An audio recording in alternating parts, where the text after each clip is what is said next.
Happening now, two young Snohomish residents are on a 2-week-long road trip, meeting up with politicians across the U.S. Their goal? To pick those politicians' minds on anti-LGBTQ plus bills popping up around the U.S. Fox 13's Alejandra Guzman spoke with those activists about why the journey is so important to them. Yeah, tonight, Allie is walking us through some of the bills those activists are keeping a close eye on.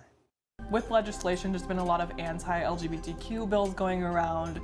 And to that, I feel, honestly, they're kind of afraid of us existing in a sense because it's been so black and white for so long. We just see how fragile these rights are and how slippery a slope it can be. And so we're really just trying to keep this conversation going. 24-year-old Drake Wilson is a gay man. He set out on a 14-day road trip with his best friend, Lily Stevens Barnsby, a bisexual 24-year-old woman.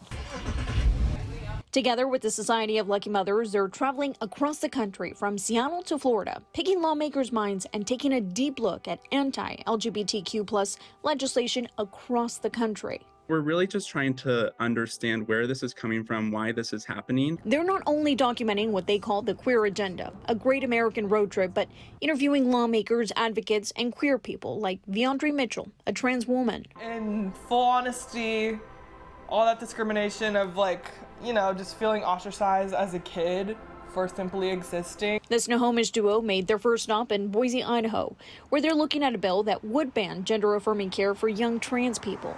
It's like repeated history. We're kind of circling back to sentiments that were very, very present in years past and decades past. Their next stop, Utah, where a recent bill was vetoed by Governor Spencer Cox. The legislature overrode his veto.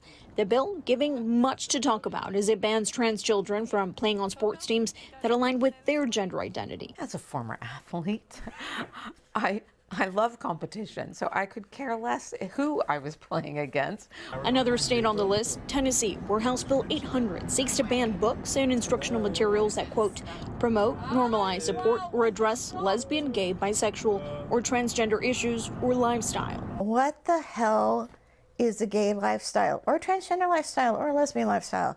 It's ridiculous. Banning any books is just at the core wrong. Their journey ending in Florida. We were both very shocked by the Don't Say Gay bill in Florida specifically. The bill already signed bans teachers from talking about LGBTQ plus issues or people. In this climate, as these bills are on the rise, I'm scared for the children that it is making stay in the closet because the national temperature around these issues is just so hot. Drake and Lily's goal is to bridge the gap and highlight queer people and their stories. See that overturning long-held rulings like Lawrence v. Texas, for instance, would have an immense impact on real people, real relationships. Alejandra Guzman, Fox 13 News.